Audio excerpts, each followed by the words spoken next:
bronze bear. Leaving Mistress Harford and Master Nori, Elaine started eagerly toward the map room, still holding sidearm. Eagerly, but not hurriedly. Denny and three guardswomen strode ahead of her, heads swiveling in constant search of threats, and the other four stamped along behind. She doubted that Dialin would take long over her ablutions, good news or bad. The light said that it was good. Birgitta, hands clasped behind her back and wearing a frown, seemed sunk in silence as they walked, though she studied every crossing corridor as if expecting an attack from it. The bond still carried worry and tiredness. A yawn cracked Elaine's jaws before she could stop herself. An unwillingness to start rumors was not the only reason she maintained a stately pace. There were more than servants in the hallways now. Courtesy had required her to offer rooms in the palace to the nobles who managed to reach the city with armsmen, counting armsmen loosely.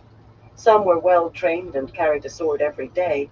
Others had been guiding a plough before being called to follow their lord or lady, and a fair number had accepted.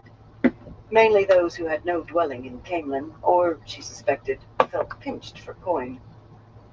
Farmers or laborers might think all nobles wealthy, and certainly most were, if only in comparison. But the expenses required by their positions and duties left many counting coins as carefully as any farm wife. What she was to do for the newest arrivals she did not know. Nobles already were sleeping 3 and 4 to a bed wherever the beds were large enough. All but the narrowest could take at least 2, and did. Many kinswomen had been reduced to pallets on the floor in the servants' quarters, and thank the light, spring had made that possible. It seemed the whole lot of her noble guests were out strolling, and when they offered her courtesies, she had to stop and pass at least a few words.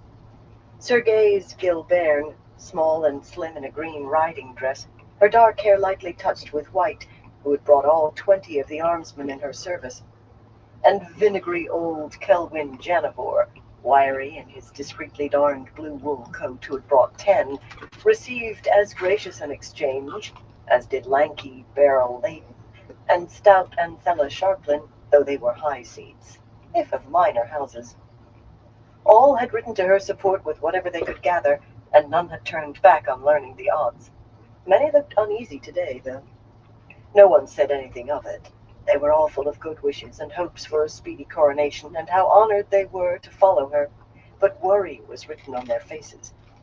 Aralinda Brandstrom, normally so ebullient you might think she believed her 50 armsmen could turn the tide for Elaine by themselves, was not the only woman chewing her lip. And Laerid Trehand, stocky and taciturn, and usually as stolid as stone, was not the only man with a furrowed brow. Even news of Gaibon and the aid he had brought caused only brief smiles, quickly swallowed in ill-ease. "Do you think they've heard of Aramilla's confidence?" she asked in one of the brief intervals when she was not responding to bows and curtsies. No, that wouldn't be enough to upset Aralinda or Laerid. Aramilla inside the walls with 30,000 men likely would fail to upset that pair. They wouldn't, Birgitta agreed. She glanced around as if to see who beside the guardswomen might hear before going on. Maybe they're worried over what's been worrying you. You didn't get lost when we got back. Or rather, you had help. Elaine paused to offer a few hurried words to a gray-haired couple in woolens that would have suited prosperous farmers. Branning and Elvain Martin's manor house was much like a large farmhouse, sprawling and housing generations. A third of their armsmen were their sons and grandsons, nephews and great-nephews. Only those too young or too old to ride had been left behind to see to planting. She hoped the smiling pair did not feel they were getting short shrift, but she was walking on almost as soon as she stopped. "What do you mean, I had help?" she demanded. "The palace is changed." For a moment there was confusion in the bond. Birgitta grimaced. "It sounds mad, I know, but it's as if the whole thing had been built to a slightly different plan." One of the guardswomen ahead missed a step, caught herself. "I have a good memory." Birgitta hesitated, the bond filled with a jumble of emotions hastily pushed down. Most of her memories of past lives had vanished as surely as the winter's snow. Nothing remained before the founding of the White Tower, and the 4 lives she had lived between then and the end of the Trolloc Wars were beginning to fragment. Little seemed to frighten her, yet she feared losing the rest, especially her memories of Guidel Kane. I don't forget a path once I've followed it, she went on. And some of these hallways aren't the same as they were. Some of the corridors have been shifted. Others aren't there anymore, and there are some new. Nobody is talking about it that I could find out, but I think the old people are keeping quiet because they're afraid their wits are going, and the younger are afraid they'll lose their positions. That's... Elaine shut her mouth. Clearly it was not impossible. Birgitta did not suffer from sudden fancies. Neris's reluctance to leave her apartments suddenly made sense, and perhaps Rena's earlier puzzlement, too. She almost wished being with child really had befuddled her. But how? Not the Forsaken, she said firmly. If they could do something like this, they'd have done it long since, and worse than... A good day to you, too, Lord Aubrem. Lean and craggy and bald, save for a thin white fringe, Aubrem Pensionor should have been dandling his grandchildren's children on his knee, but his back was straight, his eyes clear. He had been among the first to reach Camelin, with near to 100 men, and the first news that it was Aramilla Marn marching against the city, with Nayan and Elenia supporting her. He began reminiscing about riding for her mother in the succession, until Birgitta murmured that Lady Diamond would be waiting for her. Oh, in that case, don't let me delay you, my lady, the old man said heartily. Please give my regards to Lady Diamond. She's been so busy I've not exchanged 2 words with her since reaching Camelin. My very best regards, if you will. House Pensionor had been allied to Dylan's Taravin since time out of mind. Not the Forsaken, Birgitta said once Aubrem was out of earshot. But what caused it is only the first question. Will it happen again? If it does, will the changes always be benign? Or might you wake up and find yourself in a room without doors or windows? What happens if you're sleeping in a room that disappears? If a corridor can go, so can a room. And what if it's more than the palace? We need to find out if all the streets still lead where they did. What if the next time part of the city wall isn't there anymore? You do think dark thoughts, Elaine said bleakly. Even with the power in her, the possibilities were enough to give her a sour stomach. Birgitta fingered the 4 golden knots on the shoulder of her white-collared red coat. They came with these. Strangely, the worry carried by the bond was less, now that she had shared her concerns. Elaine hoped the woman did not think she had answers. No, that really was impossible. Birgitta knew her too well for that. Does this frighten you, Denny? She asked. I'll admit it does me. No more than needful, my lady, the blocky woman answered, without stopping her careful scan of what lay ahead.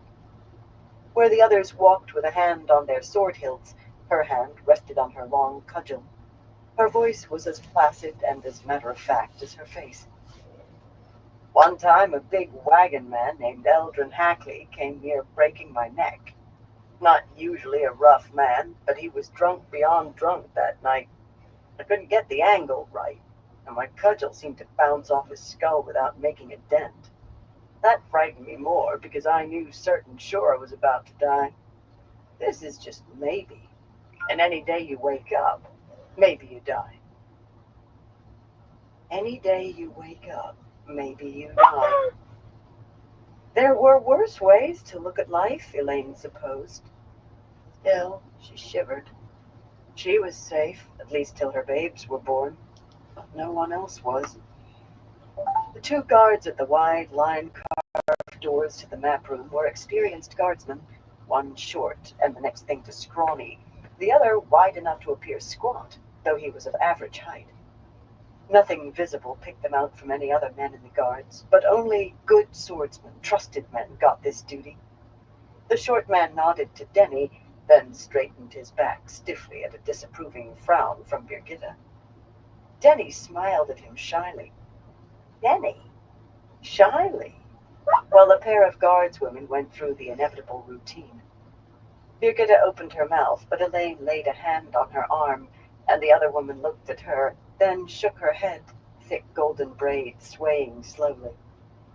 It's not good when they're on duty, Elaine. They should be seeing to their duties, not mooning over each other. She did not raise her voice, Yet color appeared in Denny's round cheeks, and she stopped smiling and started watching the corridor again. It was better that way, perhaps, yet still a pity. Somebody ought to have a little pleasure in their lives. The map room was the second largest ballroom in the palace, and spacious, with 4 red-streaked marble fireplaces where small fires burned beneath the carved mantels. A domed ceiling worked with gilt and supported by widely spaced columns, 2 spans from white marble walls that had been stripped of tapestries, and sufficient mirrored stand lamps to light the room as well as if it had windows. The greatest part of its tiled floor was a detailed mosaic map of Camelin, originally laid down above 1,000 years ago, after the new city had been completed, though before Low Camelin began growing. Long before there was an Andor, even before Arthur Hawkwing. It had been redone several times since, as tiles faded or became worn, so every street was exact. At least they had been until today. The lights and they still were. And despite many buildings replaced over the years, even some of the alleys were unchanged from what the huge map showed. There would be no dancing in the map room for the foreseeable future, however. Long tables between the columns held more maps, some large enough to spill over the edges, and shelves along the walls held stacks of reports. Those not so sensitive, they needed to be locked away, or else committed to memory and burned. Birgitte's wide writing table, nearly covered with baskets, most full of papers, stood at the far end of the room. As Captain General, she had her own study, but as soon as she discovered the map room, she had decided the map in the floor made it too good not to use. A small wooden disc, painted red, marked the spot on the outer wall where the assault had just been beaten back. Birgitte scooped it up in passing and tossed it into a round basket full of the things on her writing table. Elaine shook her head. It was a small basket, but if there were enough attacks at once to need that many markers. My lady Birgitte, I have that report on available fodder you asked for, a graying woman said, holding out a page covered with neat lines. The white lion was worked small on the breast of her neat brown dress. 5 other clerks went on with their work, pens scritching. They were among Master Norrie's most trusted, and Mistress Harford had personally screened the half-dozen messengers in red and white livery, swift young men, boys really, who stood against the wall behind the clerks' small writing tables. One, a pretty youth, began a bow before cutting it short with a blush. Birgitte had settled the question of courtesies to her or other nobles with very few words. Work came first, and any noble who disliked that could just avoid the map room. Thank you, Mr. Sanford. I'll look at it later. If you and the others will wait outside, please. Mr. Sanford quickly gathered up the messengers and the other clerks, giving them only time to stopper their ink jars and blot their work. No one showed a glimmer of surprise. They were accustomed to the need for privacy at times. Elaine had heard people call the map room the secrets room, though nothing very secret was kept there. All of that was locked away in her apartments. While the clerks and messengers were filing out, Elaine strode to one of the long tables where a map showed Camelin and its surroundings for at least 50 miles in each direction. Even the Black Tower had been inked in, a square sitting less than 2 leagues south of the city. A growth on Andor, and no way to be rid of it. She still sent parties of guardsmen to inspect some days via gateways, but the place was large enough that the Ashaman could have been up to anything without her learning of it. Pins with enameled heads marked Aramilla's 8 camps around the city, and small metal figures various other camps. A falcon, finely wrought in gold and no taller than her little finger, showed where the Goshin were, or had been. Were they gone yet? She slipped the falcon into her belt pouch. Avienda was very much a falcon. On the other side of the table, Birgitte raised a questioning eyebrow. They're gone, or going, Elaine told her. There would be visits. Avienda was not gone forever. Sent somewhere by Rand. Where, I don't know. Burn him. I wondered why Avienda wasn't with you.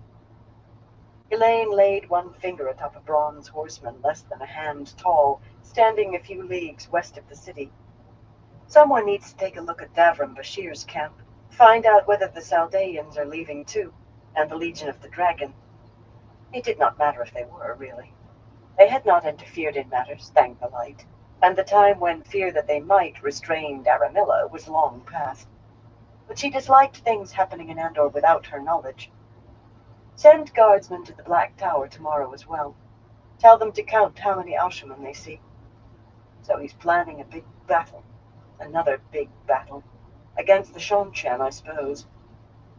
Folding her arms beneath her breasts, Birgitta frowned at the map. I'd wonder where and when, except we have enough in front of us to be going on with. The map displayed the reasons Aramilla was pressing so hard. For one, to the northeast of Camelin, almost off the map, lay the bronze image of a sleeping bear, curled up with its paws over its nose. 200,000 men, near enough, almost as many trained men as all of Andor could field. 4 borderland rulers, accompanied by perhaps a dozen Aes Sedai they tried to keep hidden, searching for Rand, their reasons unstated. Borderlanders had no cause to turn against Rand that she could see, though the simple fact was he had not bound them to him as he had other lands. But Aes Sedai were another matter, especially with their allegiance uncertain, and 12 approached a dangerous number even for him.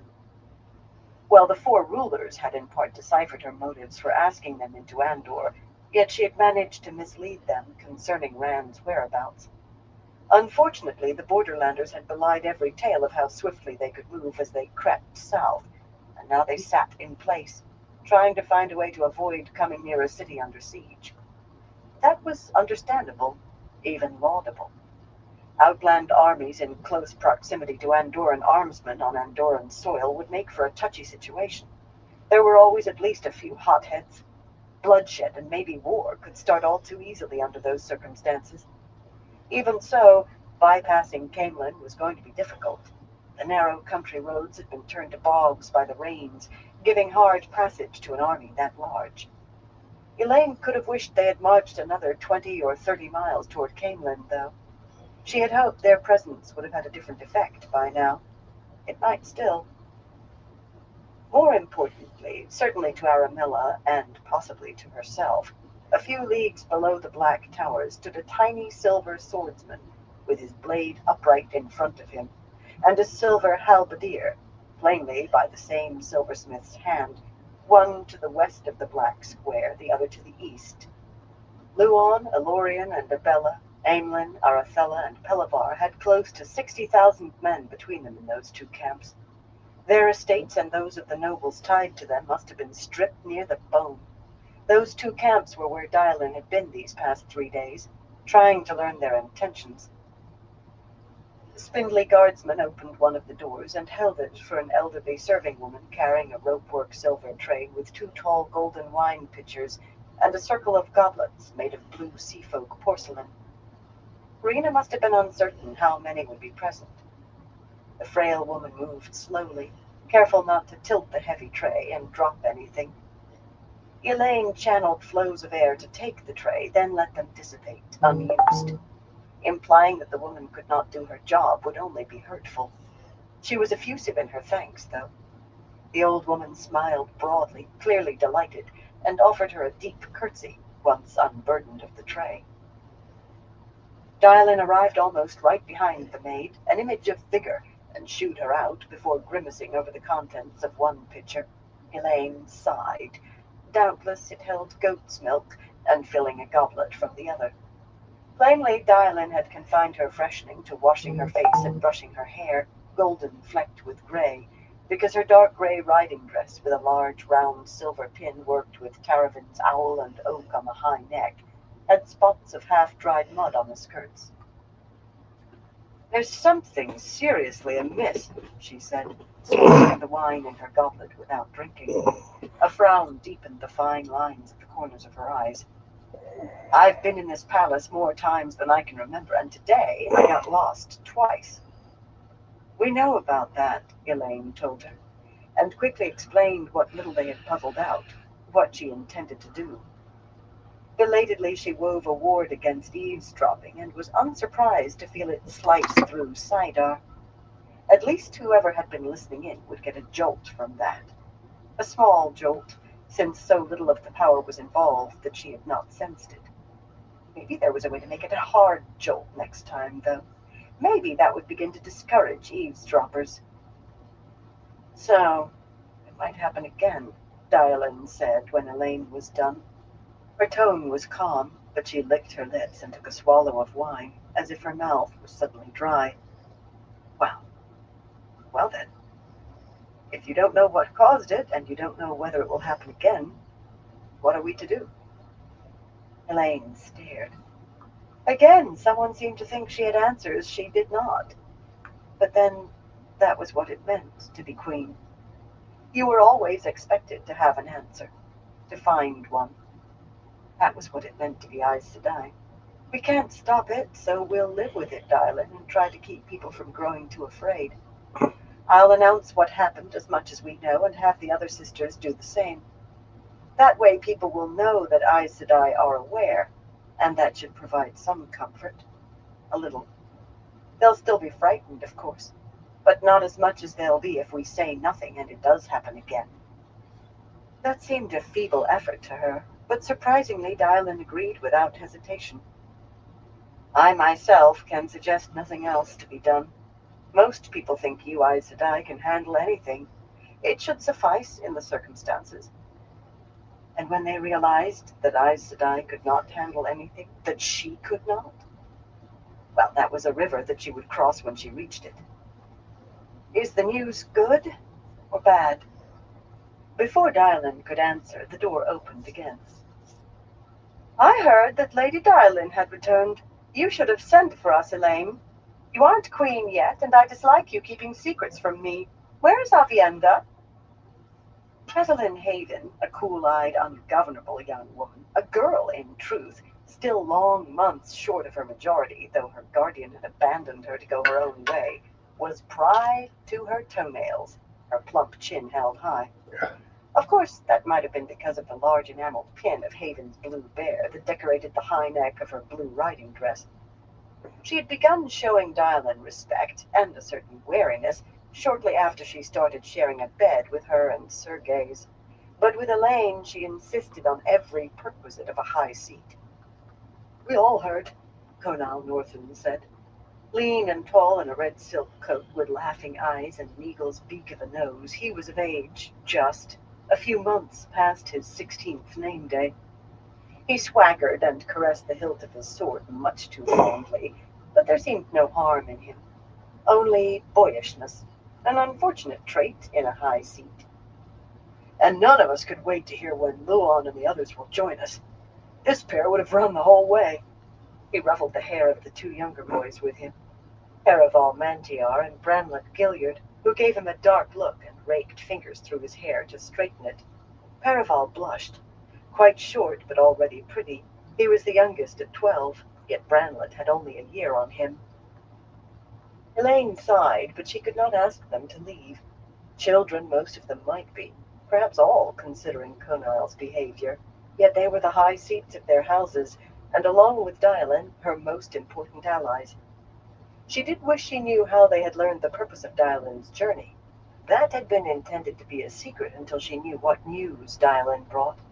Another task for Rena. Gossip unchecked, the wrong gossip, could be as dangerous as spies. Where is Avienda? Catelyn demanded. Strangely, she had become quite taken with Avienda. Fascinated might have been a better word. Of all things, she had persisted in trying to make Avienda teach her to use a spear. So, my lady, Conal said, strolling over to fill a blue goblet with wine. When are they joining us? The bad news is that they aren't, Dylan said calmly. The good news is that they've each rejected an invitation to join Aramilla. She cleared her throat loudly as Bramlett reached for the wine pitcher. His cheeks reddened, and he picked up the other pitcher as if he had really meant to all along. The high seat of House Gilliard, yet still a boy for all of the sword on his hip.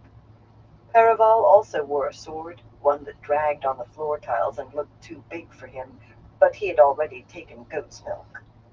Pouring her own wine, Catelyn smirked at the younger boys, a superior smile that vanished when she noticed Dylan looking at her. That's small turnips to call good news, Birgitta said. Burn me if it isn't. You bring back a bloody half-starved squirrel and call it a side of beef. Pungent as always, Dylan said dryly. The two women glared at one another, Birgitta's hands balling into fists, Dylan fingering the dagger at her belt. No arguing, Elaine said, making her voice sharp. The anger in the bond helped. At times she feared the pair might come to blows. I won't put up with your bickering today.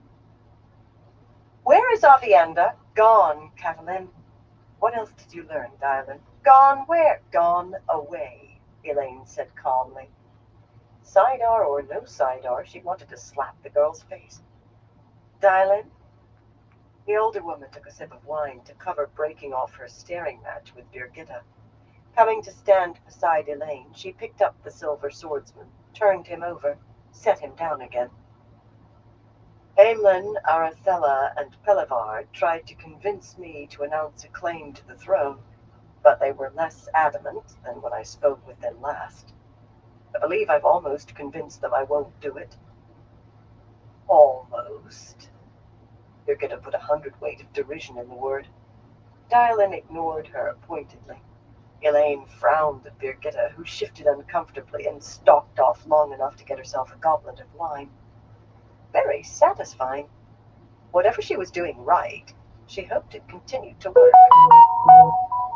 My lady, Perival said with a bow, extending one of two goblets he held to Elaine. She managed a smile and a curtsy before taking the offering. Goat's milk. Light, but she was beginning to revile the stuff. Luan and Abella were non-committal, Dylan continued, frowning at the halberdier. They may be swaying toward you. She hardly sounded as though she believed it, however. I reminded Luan that he helped me arrest Neon and Elenia back in the beginning, but that may have done no more good than it did with Pelivar. So they may all be waiting for Aramilla to win, Birgitta said grimly. If you survive, they'll declare for you against her. If you don't, one of them will make her own claim. Elorian is the next best right after you, doesn't she? Dylan scowled, but she offered no denials. And Elorian? Elaine asked quietly. She was sure she knew the answer there already. Her mother had had Elorian flogged. That had been under Ravim's influence, but few seemed to believe that. Few seemed to believe Gabriel had even been Ravim. Dylan grimaced. The woman's head is stone. She'd announce a claim in my name if she thought it would do any good. At least she has enough sense to see it won't. Elaine noted that she made no mention of any claims in Elorian's Hey, Christopher, how you doing? In any case, I left Karilas or Tophny and Julania folk Hope to you're watch doing them. well, bro. I doubt they'll move, but if they do, we'll know straight away. 3 kinswomen who needed to form a circle to travel were watching the Borderlanders for the same reason. No good news at all, then, no matter what face Dylan tried to put on it. Elaine had hoped the threat of the Borderlanders would drive some of the houses to support her. At least one reason I let them cross Andor still holds, she thought grimly. Even if she failed to gain the throne, she had done that service for Andor. Hell yeah, that's good. Throne, bungled matters. Just smoking a bowl with some wax on She it. could see Aramilla doing just that. Well, Aramilla didn't wear the rose crown, and that was that. One way or another, she had to be stopped. So it's 6, 6, and 6, Catalin said, frowning and thumbing the long signet ring on her left hand. She looked thoughtful, unusual for her. Her usual style was to speak her mind with no consideration whatsoever. Even if Candrea joins us, we are short of 10. Was she wondering whether she had tied Haven to a hopeless cause? Hell yeah. Unfortunately, she had not tied her house so tightly the knots could not be undone. I was certain Luan would join us, Conile muttered. And Abella and Pelivar. He took a deep I have my swallow of wax wine. too, I just don't have my rig in Once we here. meet Aramilla, they'll come. You mark me on it. But what are they thinking? Branlett demanded. Are they trying to start a war with both sides? His voice went from treble to bass halfway through that, and his face flushed with red. He buried his face in his goblet, but grimaced. Apparently he liked goat's milk as little as she did. It's the Borderlanders. Paraval's voice was a boy's piping, but he sounded sure of himself. They're holding back because whoever wins here, the Borderlanders still have to be dealt with. He picked up the bear, hefting it as if its weight would give him answers. What I don't understand is why they're invading us in the first place. We're so far from the borderlands. And why haven't they marched on and attacked Camelin? They could sweep Aramilla aside, and I doubt we could keep them out as easily as we do her. So why are they here? Smiling, Konal clapped him on the shoulder. Now that will be a battle to see when we face the Borderlanders. Northen's eagles and Mantiar's anvil will do Andor proud that day, eh? Paraval nodded, but he did not look happy at the prospect. Konal certainly did. Elaine exchanged glances with Dylan and Birgitta, both of whom looked amazed. Elaine felt astonished herself. The other two women knew, of course, but little Paraval had come near touching a secret that had to be kept. Others might puzzle out eventually that the Borderlanders had been meant to push houses into joining her, but it must not be confirmed. Luan and the others sent to Aramilla asking for a truce until the Borderlanders were turned back, Dylan said after a moment. She asked time to consider. As near as I can calculate, it was then that she began increasing her efforts at the walls. She tells them she's still considering. Aside from anything else, Catelyn said heatedly, that shows why Aramilla doesn't deserve the throne. She puts her own ambition above Andor's safety. Luan and the others must be fools not to see it. Not fools, Dylan replied. Just men and women who think they see the future better than they do. What if she and Dylan were the ones who were not seeing the future clearly? Elaine wondered. To save Andor, she would have thrown her support to Dylan. Not gladly, but to save Andor's blood, she would have. Dylan would have the support of 10 houses. More than 10. Even Danine Candraed might finally decide to stir herself in support of Dylan. Except that Dylan did not want to be queen. She believed that Elaine was the one to wear the rose crown. So did Elaine. But what if they were wrong? Not the first time that question had come to her, but now, staring at the map with all of its ill tidings, she could not shake free of it. That evening, after a dinner memorable only for the surprise of tiny strawberries, she sat in the large sitting room of her apartments reading, trying to read. The leather-bound book was a history of Andor, as was most of her reading of late. It was necessary to read as many as possible to gain any real version of truth, cross-checking one against another. For one thing, a book first published during any monarch's reign never mentioned any of her missteps, or those of her immediate predecessors if they were of her own house. You had to read books written while Trakand held the throne to learn of Mantiar's mistakes, and books written under Mantiar to learn of Norwellan's errors. Others' mistakes could teach her how not to make the same herself. Her mother had made that almost her first lesson. She could not concentrate, however. She often found herself staring at a page without seeing a word. Hey, D-Man, how you doing, or bro? starting to say something to Aviana Hope you're doing well. She was not there. She felt very lonely, which was ridiculous. I can't complain. In the corner against the possibility she wanted anything. 8 guardswomen were standing outside the door to the apartments, and one of them, Urith Azeri, was an excellent My pickle Rick conversationalist, later. an educated woman, though silent on her past. But none of them was Aviendha. How you been doing, D-Man? When Van Dien glided into the room, followed by Christian and Zarya, it seemed a relief. The 2 white-clad women stopped by the doorway, expressions meek. Untouched by the oath rod, pale Christian, hands folded at her waist, appeared just into her middle years. Zarya, with her tilted eyes and hooked nose, well short of them. She held something wrapped in white toweling. Forgive me if I'm interrupting, Van Dien began, then frowned. The white-haired Green's face somehow gave an impression of age, despite dry eye features. Those could have been 20 or 40 or anything in between. That seemed to change at every blink. Perhaps it was her dark eyes. Hell yeah, D-Man. That's all you could do. Which had seen so much. There was an air of tiredness about her, too. So you can't do much more than that, brother. Hope you got some good luck on the job searching, man. She said delicately. But is there a reason you are holding so much of the power? I thought you must be weaving something very complex when I felt you in the corridor. With a start, Elaine realized that she held nearly as much of Sidar as she could contain safely. How had that happened? She did not recall drawing any deeper.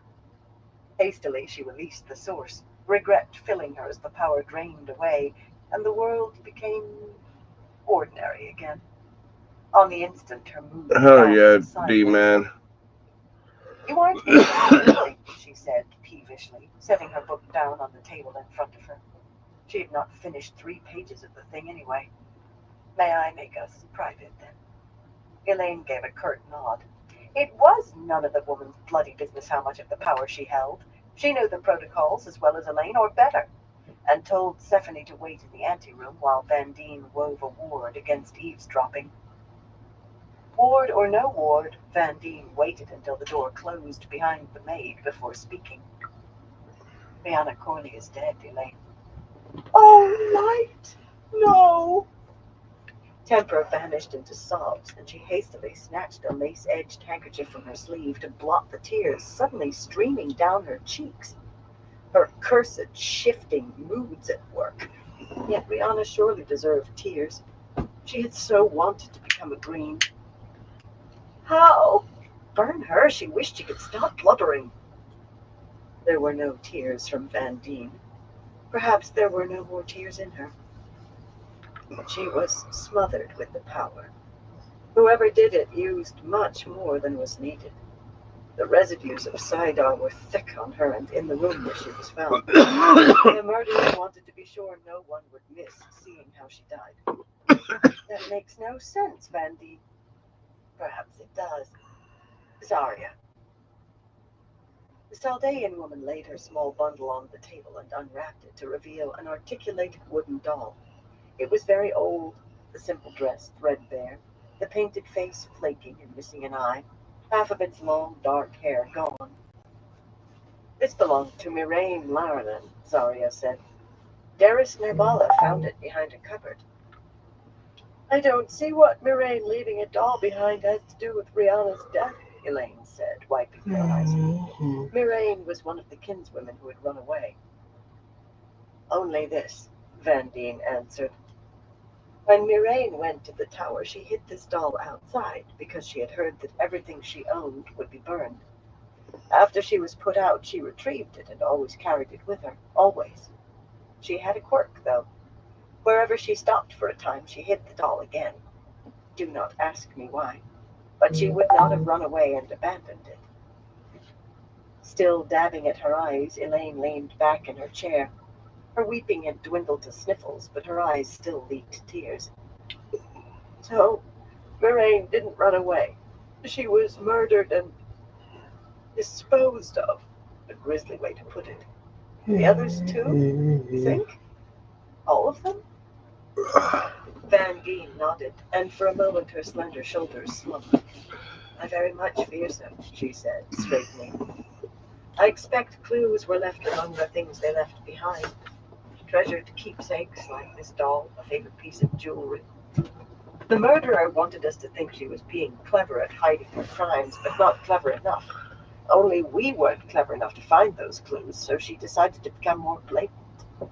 To frighten the kinswoman into fleeing, Elaine muttered.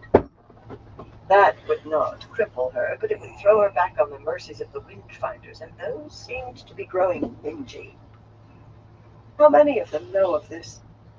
All by now, I should think, Vandine said dryly. Zarya told Darius to keep quiet, but that woman likes the sound of her own voice.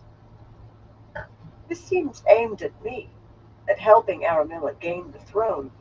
But why would a Black Sister have any interest in that? I can't think we have 2 murderers among us. At least this settles the question of Marillilla. Speak with Sumiko and Elise, Vandine. They can make sure the rest don't panic. Sumiko ranked next, after Rihanna, as the kin ordered their hierarchy, and while Elise stood much lower, she was a woman of great influence. From now on, none of them is to be alone. Not ever. Always at least 2 together, and 3 or 4 would be better. And warn them to be careful of Cariana and Sarita. I'd advise against that. Van Deen said quickly. They should be safe in groups, and word would reach Carian and Sarita. Warned against Aes Sedai, the kin would give themselves away in a minute. Christian and Zarya nodded solemnly. After a moment, Elaine reluctantly agreed to the continued secrecy. The kin should be safe in groups. Let Shanella know about Rihanna and the others. I can't imagine the Windfinders are in any danger. Losing them wouldn't hurt me the way losing the kin would. But wouldn't it be wonderful if they did decide to leave? She did not expect that they would. Shanella feared returning to the sea folk with the bargain unfulfilled. Yet it would be a bright spot in an otherwise miserable day if they did. At least it seemed unlikely anything could darken the day further. The thought sent a chill through her. A light scent, nothing would darken it more. Aramilla pushed her plate of stew away with a grimace. She'd been offered her choice of beds for the night. Arlene, her maid, was making the choice now. The woman knew what she liked. And the least she had expected was a decent meal.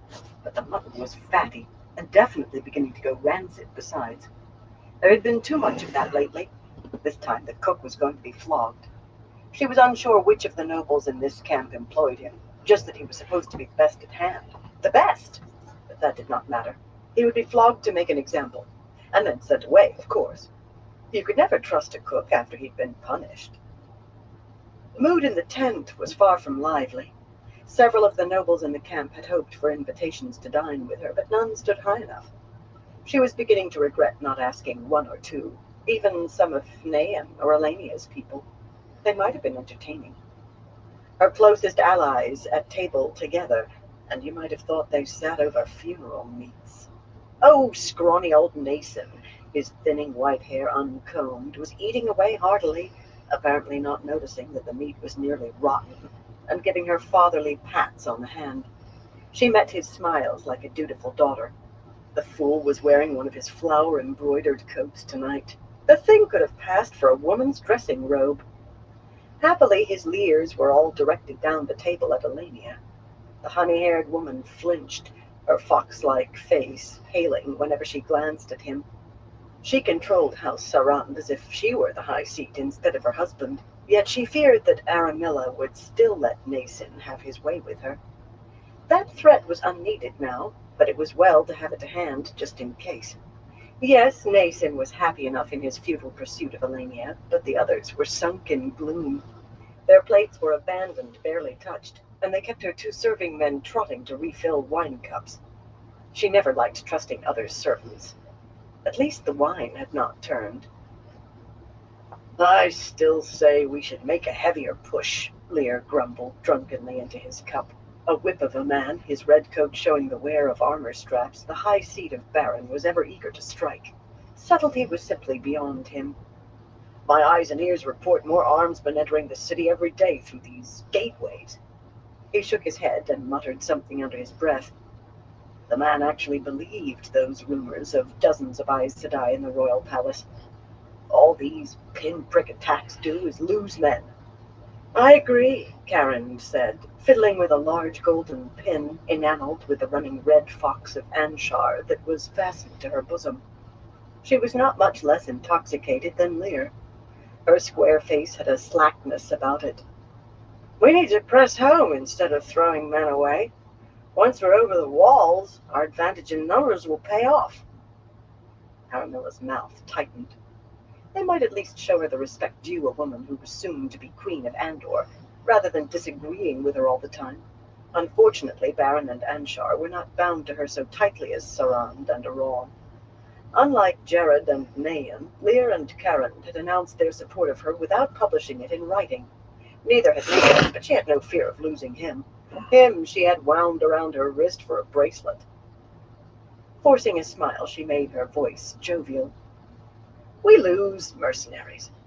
What else are mercenaries good for if not dying in place of our armsmen? She held up her wine cup, and a lean man in her silver-trimmed blue hastened to fill it. In fact, he was so hasty that he spilled a drop on her hand. Her scowl made him snatch a handkerchief from his pocket to blot up the drop before she could pull her hand away. His handkerchief! The light only knew where that filthy thing had been, and he had touched her with it. His mouth writhed with fear as he retreated, bowing and mumbling apologies. Let him serve out the meal. He'll be dismissed after. We will need all of our armsmen when I ride against the Borderlanders. Don't you agree, Nayan? Nayan twitched as though stuck with a pin. Slim and pale in yellow silk worked with silver patterns of Aran's triple keys on the breast, she had begun looking haggard in recent weeks, her blue eyes drawn and tired. All of her supercilious airs were quite gone. Of course, Aramilla, she said meekly, and drained her cup. Good. She and Elenia were definitely tamed, but Aramilla liked to check now and then to make sure neither was growing a new backbone. If Luan and the others will not support you, what good will taking Caemlyn do? Sylvaise, Mason's granddaughter and heir, spoke so seldom that the question came as a shock. Sturdy and not quite pretty, she usually had a vapid gaze, but her blue eyes appeared quite sharp at the moment. Everyone stared at her. That seemed not to faze her a bit. She toyed with a wine cup, but Aramilla thought it no more than her second. If we must fight the Borderlanders, why not accept Luan's truce, so Andor can field its full strength unhindered by divisions? Aramilla smiled. She wanted to slap the silly woman. Mason would be angered by the matter. He wanted her kept as Aramilla's guest to prevent his removal as High Seat. Part of him seemed aware that his wits were gone. All of him intended holding on as High Seat until he died, but he did love her. Elorian and some of the others will come to me yet, child, she said smoothly. Smoothness required some effort. Who did the chit think she was? Aemlyn, Arafella, Pelavar, they have grievances against Trakand. Surely they would come once Elaine and Dialin were out of the way. Those two would not survive Caemlyn's fall. Once I have the city, they will be mine in any event. 3 of Elaine's supporters are children, and Conile Northam is little more than a child. I trust I can convince them to publish their support of me easily enough. And if she could not, Master Lunald surely could. A pity if children had to be handed over to him and his cords. I will be queen by sunset of the day Caemlyn falls to me. Isn't that right, Father? Mason laughed, spraying gobbets of half-chewed stew across the table. Yes, yes, he said, patting Aramilla's hand. You listen to your aunt, Sylvaise. Do as she tells you. She'll be Queen of Andor soon. His smile faded, and an odd note entered his voice. It might almost have been pleading.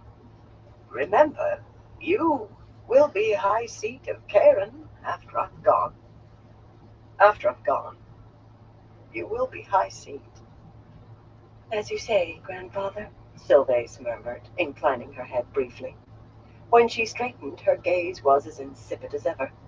The sharpness must have been a trick of the light. Of course. Mason grunted and went happily back to wolfing down the stew. Best I've had in days. I think I'll have another plate. More wine here, man. Can't you see my cup's dry? The silence around the table stretched in discomfort. Mason's more open displays of senility had a way of causing that. I still say, Lear began finally, only to cut off as a stocky armsman with Marn's 4 silver moons on his chest entered the tent. Bowing respectfully, the fellow made his way around the table and bent to whisper in Aramilla's ear. Master Hernville asks a word in private, my lady. Everyone but Mason and his granddaughter pretended to concentrate on their wine, certainly not attempting to eavesdrop. He went on eating. She watched Aramilla, bland face.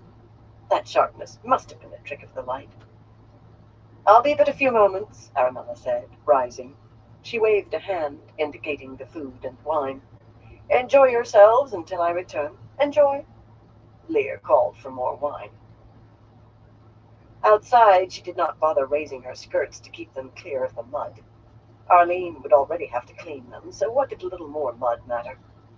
Light showed in some tents, but by and large the camp was dark beneath a half moon. Jacob Hernville, her secretary, waited a little away from the tent in a plain coat, holding a lantern that made a yellow pool around him. He was a little man and lean, as if all the fat had been boiled from him.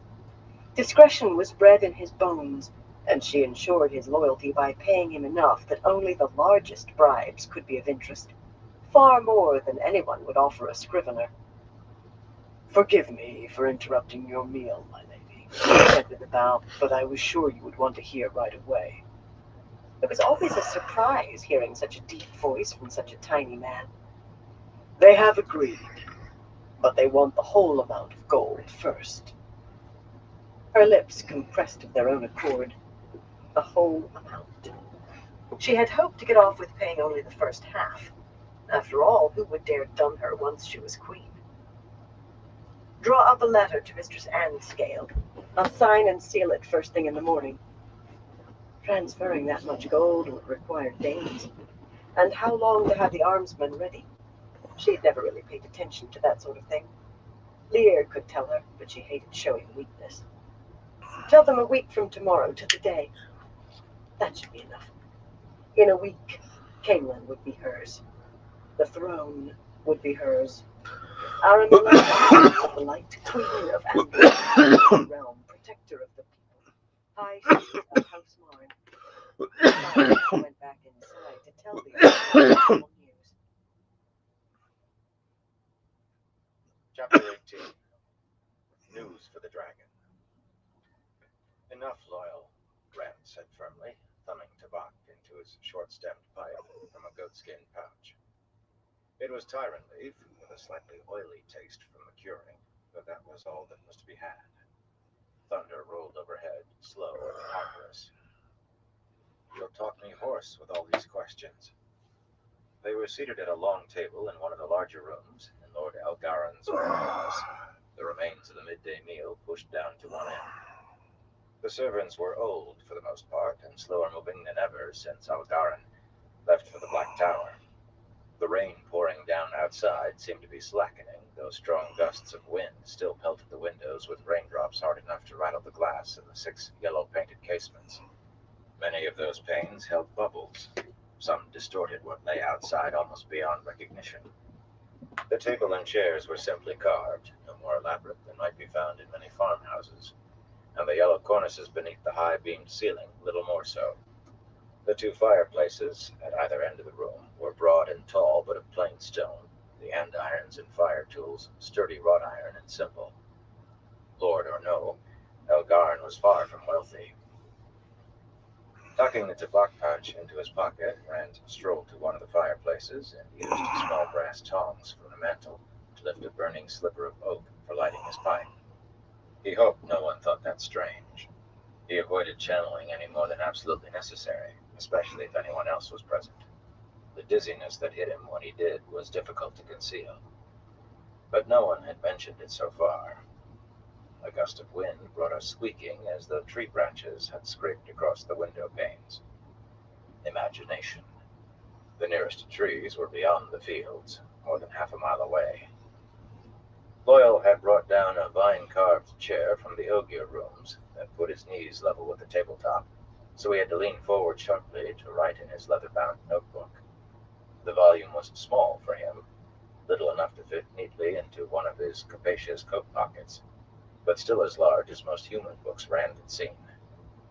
Fine hair decorated Loyal's upper lip, and a patch beneath his chin. He was attempting a beard and mustaches, though with only a few weeks' growth, it did not seem a very successful attempt so far. "But you've told me almost nothing really useful," The Ogier rumbled, a drum booming his disappointment. His tufted ears drooped. Even so, he began wiping the steel nib of his polished Hey, pen, Benny, how you doing, bro? fatter than Rand's thumb, long enough to I see can't complain none. Loyal's thick fingers perfectly. How you been doing? "You never mention heroics, except by somebody else. You make it all sound so everyday. To hear you tell it, the Cornelian was as exciting as watching a weaver repair her loom. And cleansing the true source, you and Nynaeve linked. Then you sat and channeled while everybody else was off fighting Forsaken. Even Nynaeve told me more than that, and she claims to remember almost nothing. Nynaeve, wearing all of her jeweled Tira-Grial and her strange bracelet and rings on Grial, sat in her chair in front of the inner fireplace and went back to her. Every so often, she glanced toward the windows and tugged at her thick braid, but for the most part, she focused on the yellow-haired Shan woman. Standing beside the doorway like a guard, Olivia gave a small, brief smile of amusement. The former Damani knew Nynaeve's display was meant for her. She never left her heart. Right, that's pretty much all you could do. It seldom had, ever since her collar had been removed in Gamelin. The two maidens squatting on their heels near her playing cat's cradle, Harlan of the Iron Mountain Tardad, and Delilah of the Jara Charin, were making their own display. Shufa wrapped around their heads and black veils hanging down their chests. Each had 3 or 4 spears stuck through the harness, holding her bow case on her back and a bullhide buckler lying on the floor. There were 50 maidens in the manor house, several of them Shido, and they all went about ready to dance the spears in a heartbeat. Perhaps with him. They seemed torn between delight at providing a guard for him again, and displeasure over how long he had avoided them. As for himself, he could not look at any of them without the litany of women who had died for him, women he had killed, starting up in his head. Knife of Dreams. It's another book in the same series that we've been listening to, at least for the most part. Sandara of the Iron Mountain Tardat, Lamela of the Smokewater Miagoma, Andalin of the Red Salt Goshin, Desora of the Masara Rain. So many names. Sometimes he woke in the middle of the night muttering that list, with men holding him and murmuring to him as if soothing a child. He always told her he was all right and wanted to go back to sleep, yet after he closed his eyes he did not sleep until the list had been completed. Sometimes Luz Theron chanted it with him. Min looked up from the volume she had open on the table, one of Herod Fell's books. She devoured those, and used the note he had sent Rand before his murder, the one where he said she was a because she was so pretty as a book. Her short blue coat, embroidered with flowers on the sleeves and lapels, was cut to fit snugly over her bosom, where her creamy silk blouse showed a touch of cleavage, and her big dark eyes, framed by... That's not too bad. This is, what book is this? He could feel her pleasure through the bond. She liked him looking at her. Without a doubt, it's book 11 in the series. Oddly enough, it said she liked looking at him, too. Pretty. He hummed. And that's about what book we're up to right now. She was beautiful, and tied to him tighter than ever. She and Elaine and Avienda. How was he to keep them safe now? He forced himself to smile back at her around his pipe stem, unsure how well the deception was working. A touch of irritation had entered the bond from her end, though why she should become irritable whenever she thought he was worrying about her was beyond him. Light, she wanted to protect him. Rand isn't very talkative, Loyal, she said, no longer smiling. Her low, almost musical voice held no anger, but another story. In fact, sometimes he's about as talkative as a mussel. The look she directed at Rand made him sigh. It seemed there would be a great deal of talking once they were alone together. I've played all the other ones so far. Rand will tell you anything you want to know. Others will too. Ask them if you want more than yes and no and 2 words besides. Stout little Farron, knitting in a chair beside Nynaeve, appeared startled to hear her name mentioned. She blinked vaguely, as though wondering why it had been. Cadswain, at the far end of the table with her sewing basket open beside her, only took her attention away from her embroidery hoop long enough to glance at Boyle.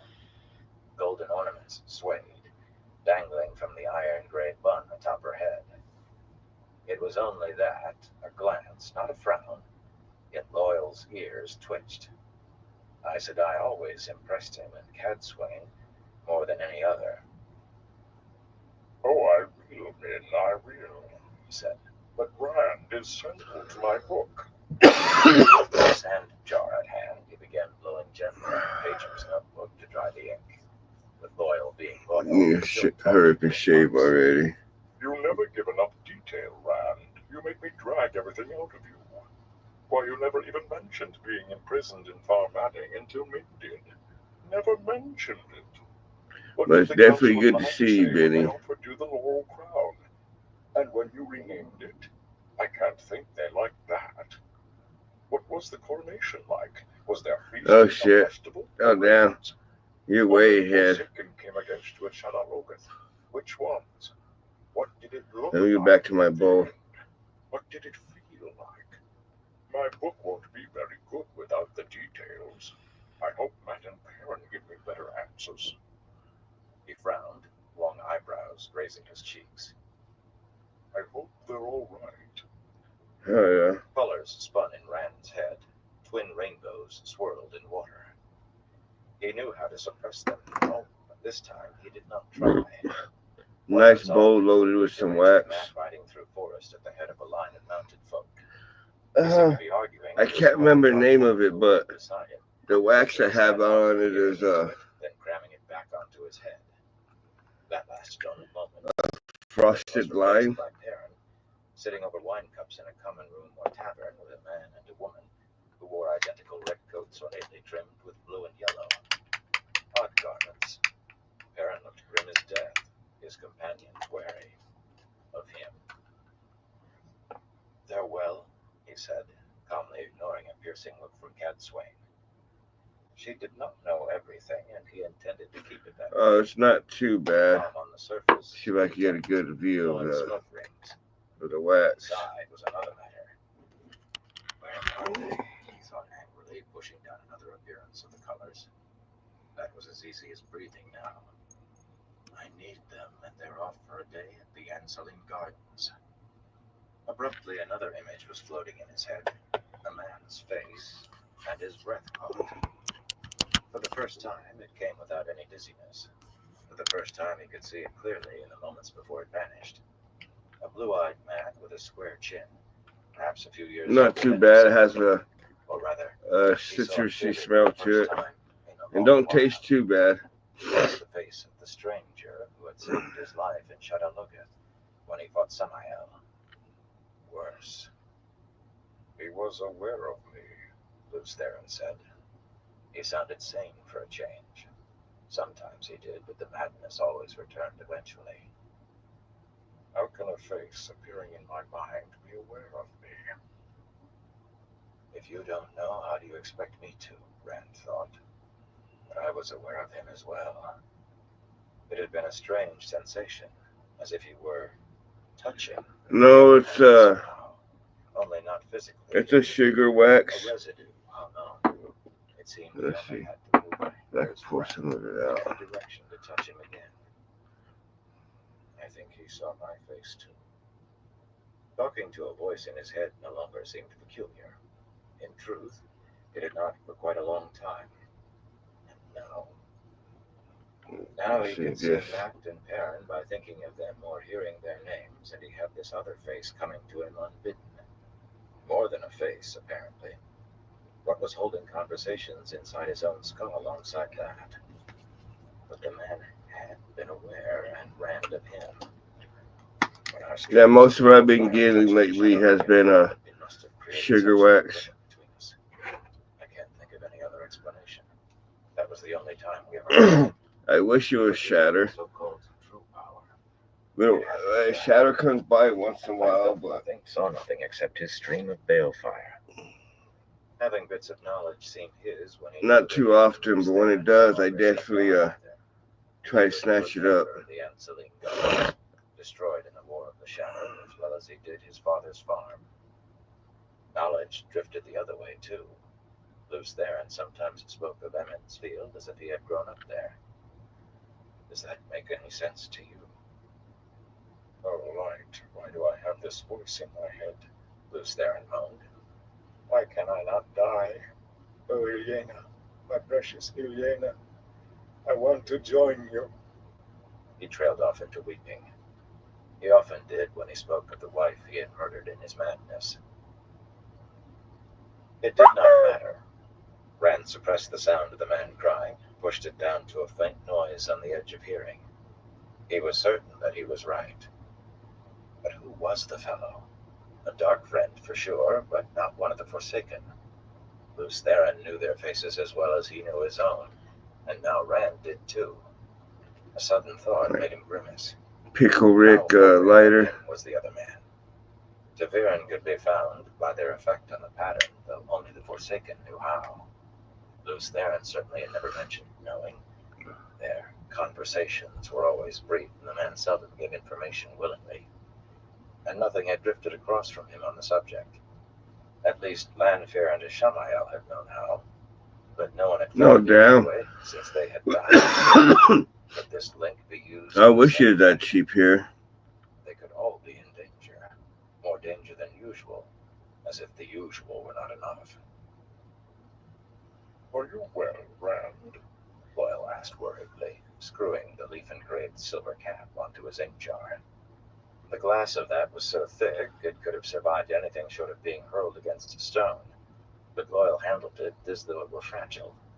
In his huge hands, and here's expensive flowers. I thought and we just buy them like regular flowers. Okay. Rand said. It's not nearly that cheap. What's the most expensive around here is your like pens like this and your waxes. And those they charge up the ass for. The woman never asked. Sometimes she behaved as if she were still the wisdom and right, Benny? he would be heading back to the farm. Definitely gotta stock up. You're not ill, she said in tones of relief. Spoiled food was causing all sorts of sickness. I know I did with some of it serious. The little screw-on disposable cartridges I did. Reluctant to cost their lord scarce money by throwing food out, despite all the admonitions Catswain I said I gave them. They fed came by Amtrak too, so that helped out a lot. A different tingling centered briefly around the double wound in his left side. That wound is no better, she said with a frown. She had tried healing it, succeeding no better than Flynn had. That did not sit well with her. Nynaeve took failure as a personal insult. How can you even stand up? You must be in agony. He ignores it, Min said flatly. Oh yes, there would be words. Give me 1 second, I'll be right back. He told Nynaeve, gently taking her hands from his head. Simple truth. So was what Min had said. He could not afford to let pain make him a prisoner. One of the twin doors creaked open to admit a white-haired man in a worn yellow coat trimmed with red and blue that hung loosely on his bony frame. His bow was halting, a fault of his joints rather than disrespect. My Lord Dragon, he said in a voice nearly as creaky as the hinges, Lord Loghain has returned. Loghain did not wait on invitations, entering practically on the serving man's heels. A tall man with dark hair curling to his shoulders, and dark for Gildanon, women likely thought him handsome. Yet there was a streak of darkness inside him as well. He wore his black coat with the sword and the dragon on the high collar, and a long-hilted sword on his hip. But he had made an addition, a round enameled pin on his shoulder, showing 3 golden crowns in a field of blue. Had the man adopted a sigil? The old man's hairy eyebrows shot up in surprise, and he looked to Rand as if inquiring whether he wanted Loghain removed. The news from Andor is fair enough, I suppose, Loghain said, tucking black gauntlets behind his sword belt. He offered Rand a minimal bow, the slightest bending of his back. Elaine still holds Caemlyn, and Aramilla still holds her siege. But Elaine has the advantage, since Aramilla can't even stop food getting in, much less reinforcements. No need to scowl. I kept out of the city. Blackcoats aren't exactly welcome there in any case. The Borderlanders are still in the same place. You were wise to stay clear of them, it seems. Rumor says there are 13 Aes Sedai with them. Rumor says they're looking for you. Has Bashir gotten back yet? Just had to go make a pit stop. Away from Rand, gripping her braid. I stepped on a goat head on the way in. but not Those for things looks. hurt. 13. And looking for him? He had stayed clear of the borderlanders. That's the thing that I miss about Michigan. I didn't have to worry about goat heads. She had the right of it. The lion throne was hers to gain, not his to give. But perhaps it was as well that he had. The borderland rulers all had ties to the White Tower, and no doubt Elida was still eager to get her hands on him. Her and that mad proclamation about no one approaching him except through her. If she believed that would force him to come to her, she was a fool. Thank you. That will be all, Ethan. Right. I remember when I got the carts I got, because they're just the small ones that you screw on top of a battery. I think I picked up like 20 of them for like 100. That was at a small little dispensary right there in Republic, Michigan. And what I like about Michigan is they accept my medical card from here. Most of it all but straight So up that was good about it. But King Johannan and the Crown High Council stripped him of his lands and title after he became a false dragon. Small spots of color appeared in Logain's cheeks, yet his voice was cool and composed. They could take my estate, but they could not take away who I am. Still seemingly intent on her embroidery needle, Catswain laughed softly. Baron's knitting needles had stopped. She was studying Logain, a plump sparrow, studying an insect. Olivia had shifted her intense gaze to the man, too. Foot still hurts a little bit from where I stepped on that. And Nyla seemed to be just going through the motions of their game. Min appeared to be reading still, but each hand rested near the opposite cuff of her coat sleeves. She kept right. Knives hidden there. That always helps out, especially on prices and taxes. The man could call himself whatever he wanted. Hey, Christopher, how you doing, bro? But Catswain prodded him and anyone else in the black coat nearly as much as she did Rand himself. He was unsure how far to trust Logain either, yet he had to work with the tools he had to hand. Is it done? With Logain here, Loyal was uncapping his ink jar again. More than half the Black Tower is in Aradaman and Ilium. I sent all the men who have bonded Aes Sedai except those here. Oh yeah, Chris. Hope you're doing well, bro. Hope everyone's doing well out there. Pitcher that still helped wine among the plates and scraps and filled the green glazed cup. There was very little silver in the house. You should have let me bring more men here. The numbers tilt too much to Aes Sedai for my liking. Rand grunted. Since part of that is your doing, you can live with it. Others will have to as well. Go on. Dobrain and Ruark will send a soldier with a message as soon as they find anyone in charge of more than a village. The Council of Merchants claim King Al-Salam still reigns, but they wouldn't or couldn't produce him or say where he is. They seem to be at one another's throats themselves.